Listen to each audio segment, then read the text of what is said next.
नमस्कार साथियों, daily current affair की सीरीज में आप सबका स्वागत है। हम डेली बेसिस पर करंट अफेयर के महत्वपूर्ण प्रश्न आपको प्रोवाइड कर रहे हैं जो आने वाली विभिन्न परीक्षाओं के लिए महत्वपूर्ण होंगे। जैसे 2023 में होने वाली सबसे बड़ी महत्वपूर्ण परीक्षा है RO 2023, साथ में 2024 में होने वाली UP PCS प्री का एग्जाम हो या अन्य राज्य स्तरीय परीक्षाओं, उनके लिए हम महत्वपूर्ण करंट अफेयर के क्वेश्चन आपको प्रोवाइड करा रहे हैं। अब हम चलते हैं प्रश्नों की ओर। आज का पहला प्रश्न है, किस देश में वेतन में जेंडर इनइक्वलिटी के कारण हड़ताल की गई है? ये क्वेश्चन महत्वपूर्ण है। ये क्वेश्चन किसी ना किसी एग्जाम में आ सकता है। किस देश में वेतन में जो जेंडर इनइक्वलिटी पाई जा रही है उसके कारण क्या की है? हड़ताल की गई है।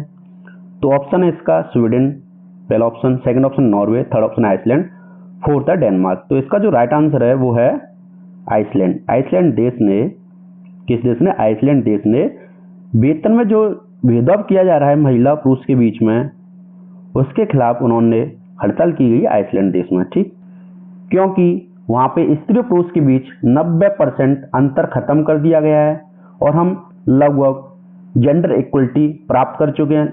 इसी वजह से वो लगातार वर्ल्ड इकोनॉमिक फोरम की जो रिपोर्ट जारी की जाती है, इंडेक्स जारी की जाती है, ग्लोबल जेंडर इक्वलिटी इंडेक्स में लगातार 14 साल से पहले स्थान पे बना हुआ आइसलैंड। लेकिन वहां पे वेतन के मामले में अभी भी क्या किया जा रहा है? भेदभाव किया जा रहा है। इसीलिए वहां के लोगों ने मिलकर क्या किया है? हड़ताल की गई थी।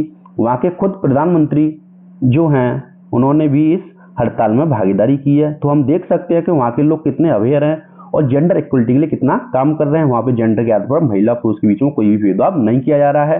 90% वो प्राप्त कर चुके हैं, केवल 10% बची है, उसके लिए भी ये कार्य कर रहे हैं। ठीक, अब हम चलते हैं अगले प्रश्न की ओर। लेकिन अगले क्वेश्चन पे जाने से पहले हमें एक क्वेश्चन छोड़ जाता हूं कि आइसलैंड के प्रधानमंत्री कौन है, हमें कमेंट करके बताइए। तब हम चलते हैं अगले प्रश्न की ओर। यह क्वेश्चन भी मोस्ट इंपोर्टेंट है। ये क्वेश्चन भी बन सकता है क्योंकि हाल ही में चर्चा में इजराइल और हमास के बीच में जो युद्ध हुआ है इसकी वजह से। तो क्वेश्चन है, हाल ही में निम्न में से कौन सा देश गाजा में मानवीय सहायता पहुंचाने के लिए सीमा खोलने के लिए सहमत हुआ है? ऑप्शन आपके सामने है, तो बताइए इसका राइट आंसर क्या है। कौन सा देश गाजा में मानवीय सहायता पहुंचाने के लिए सीमा खोलने के लिए सहमत हुआ है? तो इसका राइट आंसर है ए, मिस्र। मिस्र में एक रफा बॉर्डर पाया जाता है। रफा बॉर्डर के माध्यम से हम मानवीय सहायता पहुंचाएंगे फिलिस्तीन के नागरिकों को। साथ में ही भारत भी फिलिस्तीन के नागरिकों को मानवीय सहायता पहुंचा रहा है इसी बॉर्डर के माध्यम से। ठीक, अब हम चलते हैं अगले प्रश्न की ओर। अगला प्रश्न है, 27 अक्टूबर 2023 को न्यू दिल्ली के प्रगति मैदान में होने वाली इंडिया मोबाइल कांग्रेस का उद्घाटन किसके द्वारा किया जाएगा? इसके ऑप्शन है आपके सामने अमित शाह। इसका जो राइट आंसर है वो है देश के प्रधानमंत्री नरेंद्र मोदी जी के द्वारा इंडिया मोबाइल कांग्रेस का उद्घाटन किया जाएगा। अब हम चलते हैं अगले प्रश्न की ओर। ये क्वेश्चन है, चौथे एशियन पैरा गेम्स के उद्घाटन समारोह में भारतीय दल का ध्वजवाहक कौन बना है? ऑप्शन आपके सामने है। पहला ऑप्शन है पारुल परमार, सुमित अंतिल, अमित सरहाओ, फोर्थ ऑप्शन है 1 और 3 सही।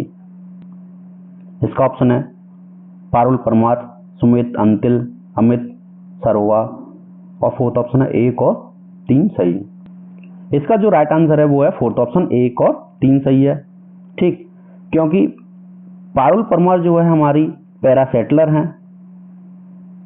कौन है? पैरा सेटलर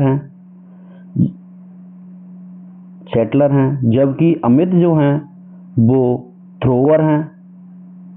ये दोनों उद्घाटन समारोह के समय भारतीय दल के ध्वजवाहक बने थे।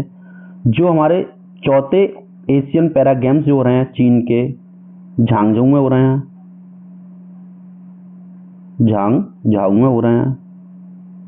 ठीक, अब हम चलते हैं अगले प्रश्न की ओर।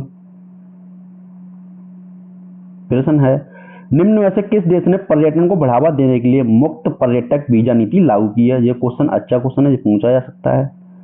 निम्न में से किस देश ने पर्यटन को बढ़ावा देने के लिए मुक्त पर्यटक वीजा नीति लागू की है? ऑप्शन है नेपाल, सेकंड ऑप्शन है श्रीलंका, थर्ड ऑप्शन है मलेशिया, फोर्थ ऑप्शन है जापान। तो इसका जो राइट आंसर है वो है श्रीलंका के द्वारा मुक्त पर्यटक वीजा नीति लागू की गई है। क्योंकि 2019 में वहां पे ईस्टर फेस्टिवल के दौरान ईस्टर त्योहार के दौरान आतंकवादी हमला हो गया था, इस वजह से वहाँ टूरिज्म कम हो गया था, पर्यटकों का जाना कम हो गया था। उनको बढ़ावा देने के लिए उन्होंने मुक्त पर्यटक वीजा नीति लागू की गई है। ये पॉलिसी भी कुछ ही देशों के लिए है, उनमें हमारा इंडिया है। इंडिया के लोगों को प्राथमिकता दी गई है। ठीक, फिर है चाइना, चाइना के लोग जाएंगे, रसिया, ठीक, जापान, मलेशिया, इंडोनेशिया,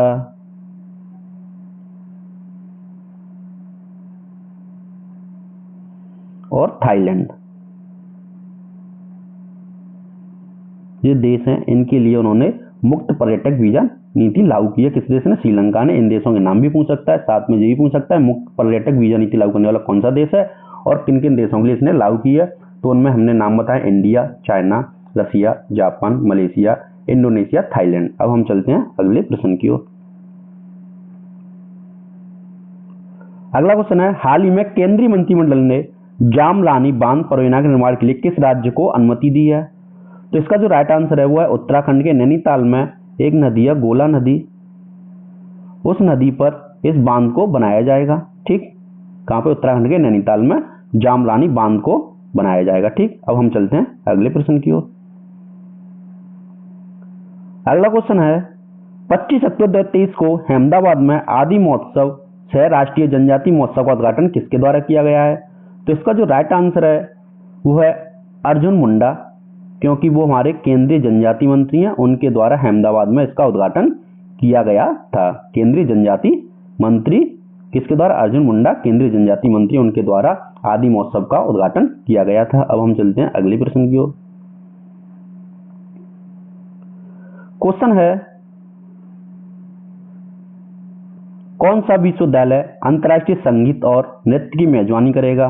तो इसका जो राइट आंसर है वो है थर्ड, चंडीगढ़ विश्वविद्यालय अंतर्राष्ट्रीय संगीत और नृत्य की मेजबानी करेगा। याद रख लेना कौन सा यूनिवर्सिटी करेगा? चंडीगढ़। ठीक, अब हम चलते हैं अगले क्वेश्चन की ओर।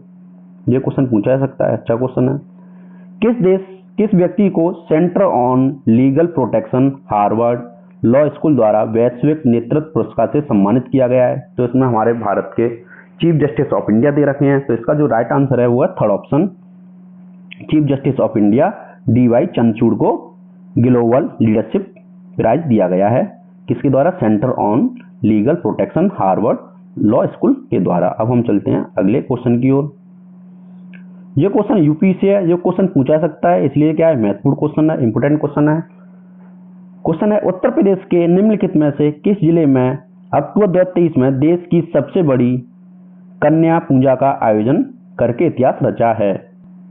क्वेश्चन है, उत्तर प्रदेश के निम्नलिखित किस जिले में अक्टूबर 2023 में देश की सबसे बड़ी कन्या पूजा का आयोजन करके इतिहास रचा है?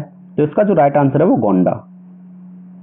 गोंडा जिले में सबसे बड़ी कन्या पूजा हुई है। ठीक, अब हम चलते हैं, इसका राइट आंसर क्या है? गोंडा। तो इसका जो राइट आंसर है सेकंड ऑप्शन, गोंडा में। अब हम चलते हैं अगले क्वेश्चन की ओर।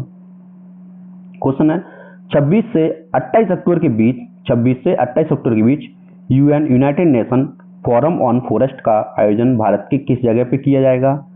तो इसका जो राइट आंसर है वो है थर्ड ऑप्शन, उत्तराखंड के देहरादून में किया जाएगा। उत्तराखंड के देहरादून में फॉरेस्ट रिसर्च इंस्टीट्यूट में किया जाएगा UN फोरम ऑन फॉरेस्ट का आयोजन। ठीक, अब हम चलते हैं अगले क्वेश्चन की ओर। यह क्वेश्चन आपके लिए बहुत महत्वपूर्ण है, यह क्वेश्चन किसी ना किसी एग्जाम में आपके लिए पूछा जाएगा, इस पे आप इंपोर्टेंट लिख लीजिए। क्वेश्चन है, वन नेशन वन इलेक्शन पर उच्च स्तरीय समिति का अध्यक्ष कौन है? तो इसका जो राइट आंसर है हमारे देश के पूर्व राष्ट्रपति रामनाथ कोविंद जी हैं। ठीक, अब हम चलते हैं अगले क्वेश्चन की ओर। यह क्वेश्चन भी महत्वपूर्ण है, इस क्वेश्चन को भी आप देख सकते हैं। भारत में दुनिया का पहला नैनो DAP मैन्युफैक्चरिंग प्लांट कहाँ लगाया गया है? दुनिया का पहला नैनो DAP मैन्युफैक्चरिंग प्लांट कहाँ लगाया गया है? ठीक, तो इसका जो राइट आंसर है वो है गुजरात के गांधीनगर में। कहाँ? गुजरात के गांधीनगर में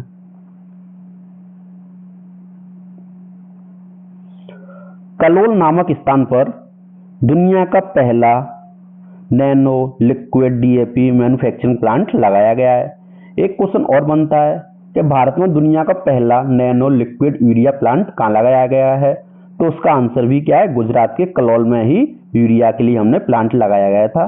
ठीक, जब हमने यूरिया के लिए प्लांट लगाया गया था, जब हमने यूरिया के लिए फर्स्ट नैनो प्लांट लगाया था, यूरिया के लिए फर्स्ट नैनो प्लांट लगाया था, तो इसका उद्घाटन जो किया था वो देश के प्रधानमंत्री नरेंद्र मोदी जी के द्वारा किया गया था। ठीक, लेकिन जो अभी हाल ही में पहला नैनो डीएपी मैन्युफैक्चरिंग प्लांट लगाया गया है, इसका उद्घाटन किसके द्वारा किया गया है, तो हमें याद रखना है कि देश के गृह मंत्री अमित शाह के द्वारा किया गया है। ठीक, दोनों क्वेश्चनों का अंतर याद रख लेना। नैनो यूरिया का उद्घाटन किया था नरेंद्र मोदी जी के द्वारा, जबकि डीएपी मैन्युफैक्चरिंग का प्लांट का उद्घाटन किया है अमित शाह जी के द्वारा। दोनों क्वेश्चनों का देख सकते हैं, याद कर लेना। ठीक, दोनों में अंतर करा दिया मैंने। अब हम चलते हैं अगले प्रश्न की ओर। यह क्वेश्चन भी हाल ही में चर्चा में रहा है, जो क्वेश्चन भी पूछा सकता है। हाल ही में चर्चा में रहा बेडौइन समुदाय किससे संबंधित है, बेडौइन समुदाय किससे संबंधित है, तो इसका जो राइट आंसर है वो है फोर्थ ऑप्शन। पारंपरिक रूप से चार आवा होते हैं। बेडौइन जो है, बेडौइन कम्युनिटी जो है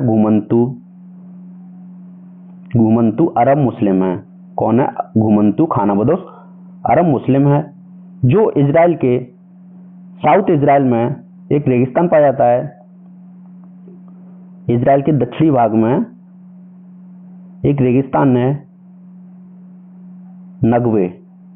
नगवे रेगिस्तान है, वहां पे जो बेडौइन समुदाय रहता है, जो अभी हाल ही में इसलिए चर्चा में रहा है क्योंकि ये इजराइल की सेना की तरफ से लड़ रहे हैं और सेना में शामिल होते हैं। कंपलसरी शामिल नहीं होते हैं, लेकिन सेना में भागीदारी करते हैं, इसलिए वहां जो रहते हैं। इस तरह से इस क्वेश्चन बन सकता है कौन है। ठीक, अब हम चलते हैं अगले क्वेश्चन की ओर।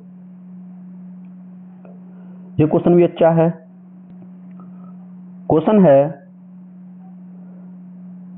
राष्ट्रीय समुद्री विरासत परिसर का निर्माण कहाँ किया जा रहा है, national marine complex heritage complex का निर्माण कहाँ किया जा रहा है। ऑप्शन है पहला महाराष्ट्र, सेकंड ऑप्शन है गुजरात, थर्ड ऑप्शन है गोवा, फोर्थ ऑप्शन है केरल। तो इसका जो निर्माण किया जा रहा है गुजरात में लोथल बंदरगाह है, उस जगह पर इसका निर्माण किया जा रहा है। लोथल बंदरगाह पर इसका निर्माण किया जा रहा है। और ये किसकी सहायता से किया जा रहा है, ये पुर्तगाल देश की सहायता से किया जा रहा है। पुर्तगाल देश की सहायता से किया जा रहा है। और जो लोथल बंदरगाह है उसका मेंशन हमें इंडस वैली से भी मिलता है। ठीक, क्योंकि वहाँ इसके एविडेंस मिले हुए हैं इंडस वैली सिविलाइजेशन के। तो इसका जो निर्माण किया जा रहा है पुर्तगाल देश के द्वारा लोथल बंदरगाह पर गुजरात पे किया जा रहा है। किसका, नेशनल मरीन हेरिटेज कॉम्प्लेक्स का निर्माण किया जा रहा है। और इसको हम 2024 तक कंप्लीट कर लेंगे। कब तक कंप्लीट कर लेंगे, 2024 तक कंप्लीट कर लेंगे। अब हम चलते हैं अगले प्रश्न की ओर। प्रश्न है भारत में टीबी मुक्त कब तक किया जाएगा, भारत को टीबी मुक्त कब तक किया जाएगा। ऑप्शन 2023, 2025, 2030, 2035। तो भारत को जो टीबी मुक्त करने का लक्ष्य रखा है, उन्मूलन करने का लक्ष्य रखा है, वो है 2025 तक। भारत ने ठाना है कि हम 2025 तक टीबी से भारत देश को मुक्त करा लेंगे। लेकिन यूएन के सस्टेनेबल डेवलपमेंट गोल के तहत इसका टारगेट 2030 तक रखा गया है कि हम 2030 तक फ्री कराएंगे। लेकिन इंडिया ने उससे 5 साल पहले का टारगेट रखा है कि हम 2025 तक फ्री करा लेंगे, जबकि यूएन के एसडीजी गोल के माध्यम से हम 2030 तक उसको खत्म करेंगे। ठीक, क्वेश्चन दोनों तरह से आपको बता दिया। 2025 में कौन करेगा, इंडिया करेगा। 2030 तक कौन करेगा, यूएन एसडीजी के द्वारा करने का लक्ष्य रखा गया है। अब हम चलते हैं अगले प्रश्न की ओर। क्वेश्चन है तकनीकी के क्षेत्र में अमेरिका के सर्वोच्च सम्मान national medal of technology and innovation से किन भारतवंशी वैज्ञानिकों को सम्मानित किया गया है। तो इसका जो राइट आंसर है वो है थर्ड ऑप्शन। ठीक, आज की क्लास हुई समाप्त। अब मिलेंगे हम आपको अगली क्लास में।